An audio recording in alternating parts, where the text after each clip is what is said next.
Exercise 1.5 को discuss करेंगे, लेकिन उससे पहले उससे रिलेटेड जितने भी कॉन्सेप्ट है पहले उसको डिस्कस करते हैं। मल्टीप्लिकेटिव इनवर्स ऑफ मैट्रिक्स क्या चीज़ है इसको भी डिस्कस करेंगे, लेकिन उससे पहले डिटर्मिनेंट ऑफ स्क्वायर मैट्रिक्स क्या होगा। डिटर्मिनेंट हमेशा स्क्वायर मैट्रिक्स का ही एग्जिस्ट करता है। अगर स्क्वायर मैट्रिक्स के अलावा रेक्टेंगुलर मैट्रिक्स हो तो उसका डिटर्मिनेंट एग्जिस्ट नहीं करता। आप डिटर्मिनेंट कैसे कैलकुलेट करेंगे उसको भी डिस्कस करेंगे। हम डिटर्मिनेंट ऑफ स्क्वायर मैट्रिक्स कैसे कैलकुलेट करते हैं, आपकी किताब में जहाँ तक है वो हमारे पास उसके अंदर सिंपल 2 रो और 2 कॉलम होते हैं। तो स्क्वायर मैट्रिक्स वही है, 2x2 मैट्रिक्स है। तो उसका डिटर्मिनेंट कैसे कैलकुलेट करेंगे। लेट्स सपोज हमारे पास एक मैट्रिक्स है A which is equal to A B C and D। इसका डिटर्मिनेंट कैसे कैलकुलेट करेंगे। हम पहले ऊपर से आएंगे इस डायरेक्शन से, इस A को D के साथ मल्टीप्लाई करेंगे जो कि बन जाएगा AD एंड एक माइनस का साइन लिखेंगे और फिर इसी डायरेक्शन से जाएंगे और C और B को मल्टीप्लाई कर देंगे।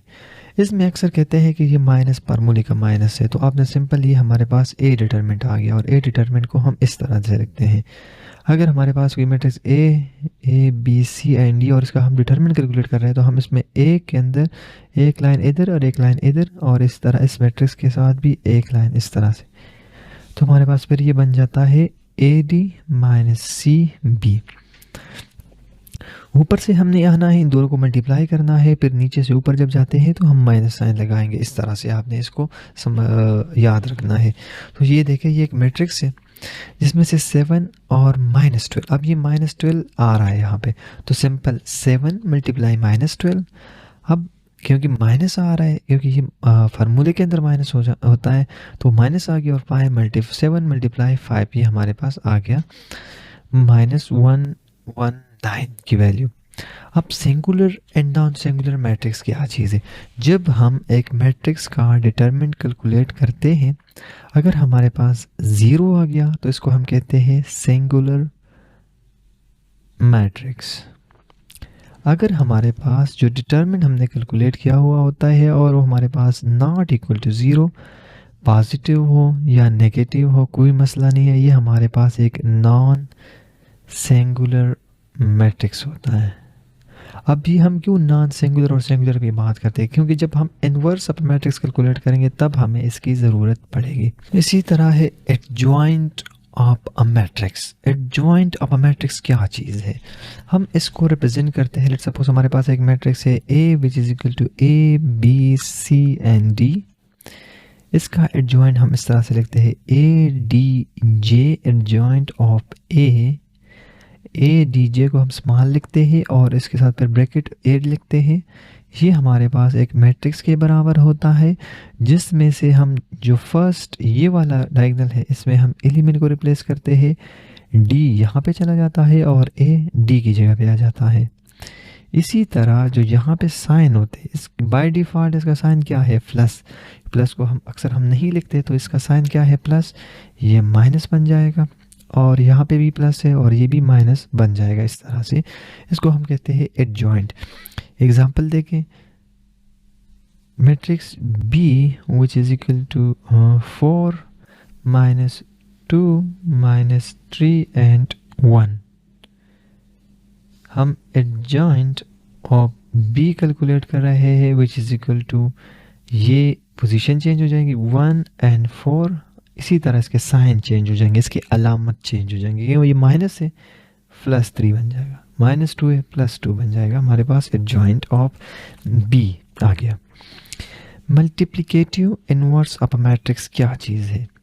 Multiplicative inverse of a matrix ये है कि जब हम एक मैट्रिक्स के साथ कोई मैट्रिक्स मल्टीप्लाई करते हैं और ये हमें एक आइडेंटिटी मैट्रिक्स देता है, इस B को हम multiplicative inverse of a matrix A कहते हैं। जिस तरह आप देखें, एक मैट्रिक्स ये है और एक मैट्रिक्स ये है। एक मैट्रिक्स हमारे पास ये और एक मैट्रिक्स ये। जब हम इन दोनों को आपस में मल्टीप्लाई करते हैं तो हमारे पास आइडेंटिटी आ जाता है, तो हम कहेंगे मैट्रिक्स A B का इनवर्स है और मैट्रिक्स B A का मल्टीप्लिकेटिव इनवर्स है। अब यहाँ पर एक इम्पॉर्टेंट जो कि पेपर पॉइंट ऑफ व्यू से भी इम्पॉर्टेंट है, आगे भी जब आप मैथमेटिक्स पढ़ेंगे उसमें भी बड़ा इम्पॉर्टेंट है। इन्वर्स अब मैट्रिक्स हम कैसे कैलकुलेट करेंगे, एक मैट्रिक्स का हम इन्वर्स कैसे कैलकुलेट करेंगे। अब इन्वर्स अब मैट्रिक्स क्या है, एक मैट्रिक्स का इन्वर्स बराबर होता है ए और इसके ऊपर -1, इसको हम कहते हैं इन्वर्स ऑफ मैट्रिक्स। ये बराबर होता है एडजॉइंट ऑफ मैट्रिक्स ए, इसी मैट्रिक्स का adjoint divided by determinant of matrix A, इसको हम कहते हैं इन्वर्स ऑफ मैट्रिक्स। हम देखें यहाँ पे एडजॉइंट है और डिटर्मिनेंट ऑफ ए है, तो हम एक मैट्रिक्स का एडजॉइंट भी हमने देखा हुआ है और एक डिटर्मिनेंट। पिछले जो पार्ट में हमने बात की थी कि singular and non singular, singular मतलब A determinant which is equal to 0। अगर इस इक्वेशन में हम adjoint of A and 0 fold करते हैं तो ये हमारे पास अनडिफाइंड केस बनता है, इसको हम मेंस के अंदर सॉल्व नहीं करते। तो यहाँ से हमारे पास आ गया, अगर एक मैट्रिक्स का डिटरमिनेंट 0 होगा तब हम उसका इन्वर्स कैलकुलेट नहीं कर सकते, अगर ये जब नॉन ज़ीरो होगा तब हम इसका इन्वर्स कैलकुलेट करेंगे। ये अक्सर एक एमसीक्यूज में आ जाते हैं। हाँ, बाकी ये वेरिफिकेशन है कुछ, इसको हम एक्सरसाइज के अंदर डिस्कस करेंगे। ये जो आइडेंटिटी और वेरिफिकेशन इसको हम एक्सरसाइज के अंदर डिस्कस करेंगे। एक्सरसाइज 1.5 में पहला क्वेश्चन है, exercise 1.5 question 1, find the determinant of the following matrices and evaluate them. हमने इन मैट्रिसेस का फ्रॉम 1 to 8 हमने इसके डिटर्मिनेंट फाइंड करने हैं। तो आप इसमें से 2-3 क्वेश्चन मैं आपको करके देता हूँ, बाकी आप खुद करें, तरीका सबका सेम होगा। जो पार्ट नंबर फर्स्ट है इसके अंदर हमारे पास है matrix A which is equal to 5, 6, -4 and 1। हम सिंपल लिख लेंगे determinant of a matrix A which is equal to 5, 6, -4 and 1। फिर हम लिख लेंगे determinant of a which is equal to 5 multiply 1।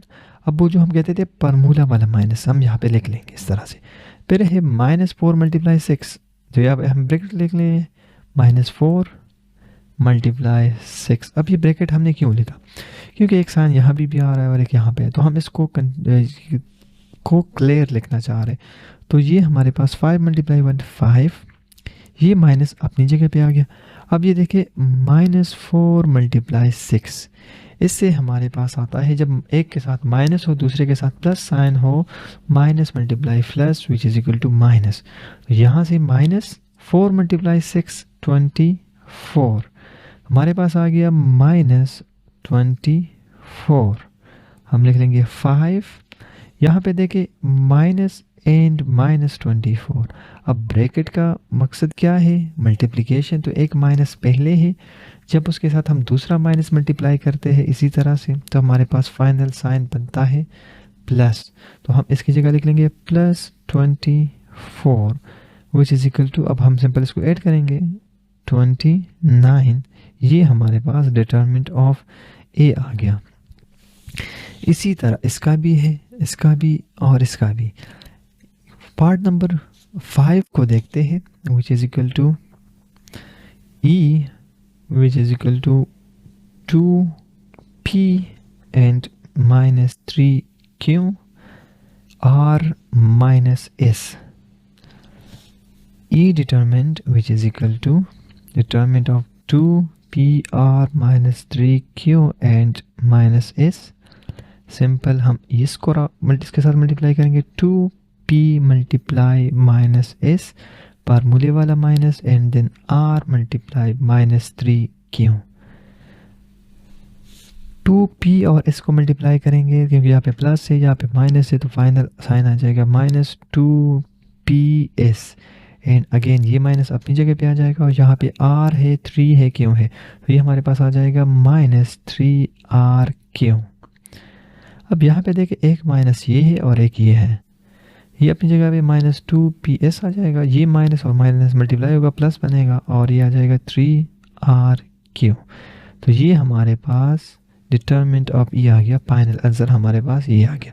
अब इसको हम ऐड नहीं कर सकते फर्दर, ये आगे फिर हम चैप्टर 2 में पढ़ेंगे कि हम डिफरेंट वेरिएबल को क्यों ऐड नहीं कर सकते, क्योंकि ये पी और क्यों डिफरेंट वेरिएबल्स है, हम इसको ऐड नहीं कर सकते। इसी तरह इसका डिटरमिनेंट क्या होगा, 1 मल्टीप्लाई 1 1 एंड 0 मल्टीप्लाई 0, तो इसका डिटरमिनेंट होगा 1। सेम इसी तरह आप मल्टीप्लाई कर सकते हैं इसको भी, 6 मल्टीप्लाई -3 आ जाएगा और फिर माइनस इंटू माइनस माइनस जो आपके पास है g which is equal to 6 - 11 -1 and -3। Determinant of g which is equal to 6 multiply -3 -1 multiply -11, इस तरह से 6 multiply -3 which is equal to -18, ये माइनस अपनी जगह पे आ जाएगा, माइनस माइनस प्लस बनेगा और 11 आ जाएगा। इसी तरह -18 -11, इसी तरह हमारे पास आ जाएगा फाइनल -29, हमारे पास फाइनल आंसर आ जाएगा। इसका ये मतलब नहीं है कि आप इसका मॉड्यूलस, जैसे हम एक नंबर को अगर सपोज माइनस से उसको हम मॉड्यूलस के अंदर लिखते हैं तो ये हमेशा पॉजिटिव होता है। इस आपने कंफ्यूज नहीं होना, जैसे हम मॉड्यूलस के अंदर अगर माइनस एक नंबर है उसको हम मॉड्यूलस के अंदर लिखते हैं तो हमें फाइनल आंसर पॉजिटिव में मिलता है, तो ये मॉड्यूलस नहीं है, सिंपल डिटरमिनेंट का साइन है, इसका प्लस माइनस से कोई लेना देना नहीं है। इस तरह क्वेश्चन नंबर 2 है, find which of the following matrices are singular and which are non singular. अब सिंगुलर और नॉन सिंगुलर में क्या करना है, डिटरमिनेंट फाइंड करना है। अगर 0 आ गया तो हम कहेंगे सिंगुलर, 0 नहीं आया तो हम कहेंगे नॉन सिंगुलर। तो चले पार्ट नंबर फर्स्ट को करते हैं। Question number 2, part first, which is equal to a which is equal to 5 3 2 1। Determinant find कर देंगे, which is equal to 5 multiply 1 and -2 multiply 3 which is equal to 5 - 6 which is equal to -1, और ये -1 0 के बराबर नहीं है तो हम कहेंगे हमारे पास matrix A is non singular matrix. इसी तरह इसमें से एक और पार्ट करते हैं, part number C3 which is equal to C which is equal to 3a - 2b 2a and b।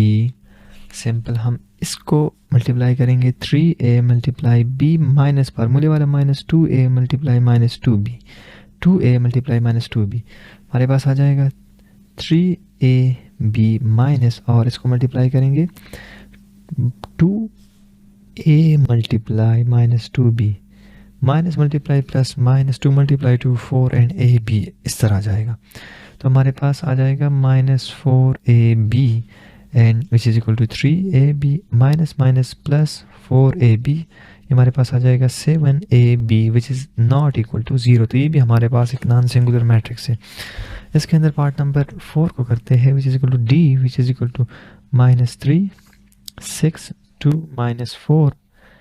D matrix का डिटरमिनेंट आ जाएगा -3 मल्टीप्लाई -4 फार्मूले वाला -2 multiply 6 which is equal to minus minus plus minus minus, हमारे पास plus बनेगा, और 4 multiply 3 -6 multiply 12 which is equal to 12 -12 which is equal to 0। तो हमारे पास आ गया determinant of D which is equal to 0। तो हम कहेंगे D is singular matrix. Question number 3 है, find the adjoint of the following matrices. Adjoint हमने फाइंड करना है। पार्ट नंबर फर्स्ट है matrix A which is equal to 1 2 3 and 4, adjoint of A which is equal to, simple इसकी position change कर देंगे, 4 ऊपर चला जाएगा 1 नीचे आ जाएगा, और इसकी हम साइन चेंज कर देंगे -3 -2, ये हमारे पास फाइनल आंसर आ गया। इसी तरह पार्ट नंबर 3 को देखते हैं, C which is equal to 2 -4 3 and 1, then adjoint of C which is equal to, position change करेंगे 1 2, इसके साइन चेंज करेंगे विच इक्वल टू -3 एंड +4, हमारे पास एडजॉइंट ऑफ C आ गया। क्वेश्चन नंबर 4 है, find the multiplicative inverse of the following matrices if they exist. अब इसका क्या मतलब है, इफ दे एग्जिस्ट, अगर हमारे पास डिटर्मिनेंट नॉन ज़ीरो आ गया, इसका मतलब है अगर नॉन सिंगुलर मैट्रिक्स आ गया तब हम कैलकुलेट करेंगे। अगर हमारे पास डिटर्मिनेंट ज़ीरो आ गया, एक सिंगुलर मैट्रिक्स आ गया, तो हम कहेंगे इसका डिटर्मिनेंट एग्जिस्ट नहीं करता। तो इसमें से क्वेश्चन नंबर 4 में से हम पार्ट नंबर फर्स्ट करते हैं, A which is equal to 4 1 3 and 1। ये एक इम्पॉर्टेंट चीज़ है, आप इसको गौर से देखें क्योंकि आगे फिर हम ग्रामर रूल्स वगैरह में दोबारा यूज़ करेंगे ताकि आपको पता हो। हमने क्या फाइंड करना है, इनवर्स ऑफ ए, जिसको हम कहते हैं मल्टीप्लिकेटिव इनवर्स। ये बराबर होगा adjoint of A and determinant of A. Let's suppose हम इसको कहते हैं इक्वेशन 1। अब इक्वेशन 1 में हमें क्या चाहिए, adjoint of A and determinant of A. पहले स्टेप में हम क्या करेंगे, first determinant of A calculate करेंगे, विच इज इक्वल टू 4 1 3 1। हमारे पास बन जाएगा 4 multiply 1 and minus 3 multiply 1 which is equal to 4 multiply 1 4 minus 3, यहाँ से आ जाएगा 1, ये जो which is equal to not equal to 0, इसलिए इसका डिटर्मिनेंट पॉसिबल है। हमारे पास डिटर्मिनेंट आ गया, इन्वर्स पॉसिबल है, तो हम एडजॉइंट ऑफ ए कैलकुलेट करेंगे, विच इज इक्वल टू, इसकी पोजीशन चेंज हो जाएगी, 1 ऊपर चला जाएगा 4 नीचे आ जाएगा और इसके साइन अलामत चेंज हो जाएंगे, -3 एंड -1। अब हम put determinant of A and adjoint of A in equation 1। तो हमारे पास आ जाएगा 1 implies that A inverse which is equal to adjoint of A and determinant of A which is equal to, हम adjoint की value put कर देंगे, which is equal to 1 -1 -3 and 4 and determinant which is equal to 1। हमारे पास final आ जाएगा 1 -3 1 -3 and 4, ये हमारे पास final answer आ गया। तो हमारे पास आ गया A inverse which is equal to 1 -1 -3 and 4, ये हमारे पास फाइनल आंसर आ गया। चलिए इसको हम चेक करते हैं क्या हमारा जो आंसर आ गया क्या ये करेक्ट है। तो एक्सरसाइज 1.5 के अंदर क्वेश्चन नंबर 4 है,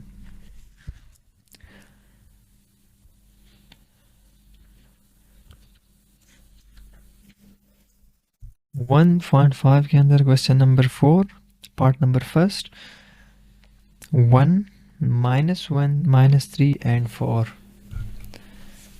1 -1 -3 एंड 4, तो हमारा आंसर करेक्ट है इस केस के अंदर। इसी तरह आप बाकी पार्ट्स को भी कर सकते हैं कि पहले आपने ये चेक करना है कि आपका डिटरमिनेंट आया 0 के बराबर तो नहीं है। इसी तरह हम इसके अंदर पार्ट नंबर 5 देखें, I which is equal to 1 0 0 1। हम सिंपल मल्टीप्लाई करेंगे, पहले डिटरमिनेंट फाइंड करेंगे विच इज इक्वल टू 1 और adjoint of A which is equal to 1 0 0 1, क्योंकि हम इसकी पोजीशन चेंज करेंगे तो अगेन हमारे पास 1 1 आएगा। तो हमारे पास इसका इन्वर्स आएगा I inverse adjoint of AI and determinant of I, ये हमारे पास I है। तो हमारे पास सिंपल आ जाएगा 1 0 0 1, फाइनल आंसर हमारे पास ये आता है। इसी तरह अगर पार्ट नंबर 4 को देखें, D which is equal to 0 -3 2 and 4, so हम पहले देखेंगे adjoint of D which is equal to 0 multiply 4 -2 multiply -3 which is equal to 0 minus plus और 2 multiply 3 6 which is equal to 6 not equal to 0। और इसी तरह adjoint of D which is equal to 4 0, इसकी position change कर देंगे, हमारे पास 4 0 आ गया। और इसी तरह हम इसके साइन चेंज करेंगे, यहाँ पे पहले प्लस है तो ये माइनस बनेगा, यहाँ पे माइनस है तो ये +3 बनेगा। जनरली हम प्लस को नहीं लिखते साइन को। हमारे पास ये आ गया। अब हमें पता है कि D इनवर्स किसके बराबर होगा, adjoint of D and determinant of D. आपने इससे कंफ्यूज नहीं होना कि एक दफ़ा हमने लिखा था A inverse which is equal to adjoint of A divide by determinant of A. ये सिंपल इसके नाम है, अगर यहाँ पर ए है यहाँ पे डी है, ये किसी आपने कोई कंफ्यूज नहीं होना। तो हम सिंपल इसके अंदर अब वैल्यू पुट कर देंगे। एडजॉइंट हमारे पास क्या आया हुआ है 4 3 -2 एंड 0। डिटरमिनेंट क्या आया हुआ है 6, तो हमारे पास आ जाएगी 1/6 विच इज़ इक्वल टू 4 3 -2 0। अब एक स्केलर मल्टीप्लिकेशन है, आप मल्टीप्लाई करें ना करें, जहाँ तक भी आपका आंसर सही है। लेट सपोज मल्टीप्लाई कर दे हैं, तो हमारे पास आ जाएगा 4 डिवाइड बाई 6, क्योंकि इसके साथ मल्टीप्लाई हो जाएगा, 3 divide by 6 -2 divide by 6 0 divide by 6। इसी तरह हर एक एलिमेंट के साथ मल्टीप्लाई होगा। अगर हम इस 4 के साथ मल्टीप्लाई करेंगे 4 × 1/6, इस तरह से 4/6 बनेगा। क्या ये फर्दर सिंप्लीफाई हो रहा है? तो 4 और 3 3 1 2 1 एंड 3 हमारे पास आएगा फाइनल 2/3 1/2 -1/3 एंड 0। ये हमारे पास आ गया D inverse final answer.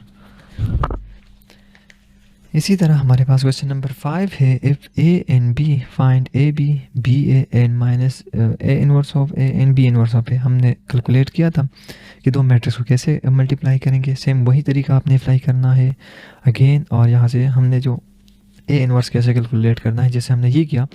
A inverse और बी इनवर्स का मतलब है मल्टीप्लिकेटिव इनवर्स, और आपने फिर ये भी शो करना है कि हमारे पास अगर A B whole inverse which is equal to B inverse and A inverse, इसका क्या मतलब है? इसको हम कहेंगे इक्वेशन 1। पहले हम लिखेंगे ए बी, इसको कैलकुलेट करेंगे। जब ये कैलकुलेट हो जाएगा, सिंपल मल्टीप्लिकेशन है, फिर हम उसी का इनवर्स ले लेंगे। तो हमारे पास इसका फार्मूला बनेगा adjoint of A B and determinant of A B. क्योंकि ए बी की मल्टीप्लिकेशन से आपके पास एक ही मैट्रिक्स आएगा, फिर आपने उसके ये कैलकुलेट करना है, और फिर आपके पास फाइनल ये कैलकुलेट हो जाएगा। और इसी तरह से आपने ए बी इनवर्स और ए इनवर्स कैलकुलेट करके फिर मल्टीप्लाई करने हैं। सेम इसी तरह से यहाँ पे भी ये चीज़ें अप्लाई करनी है आपने।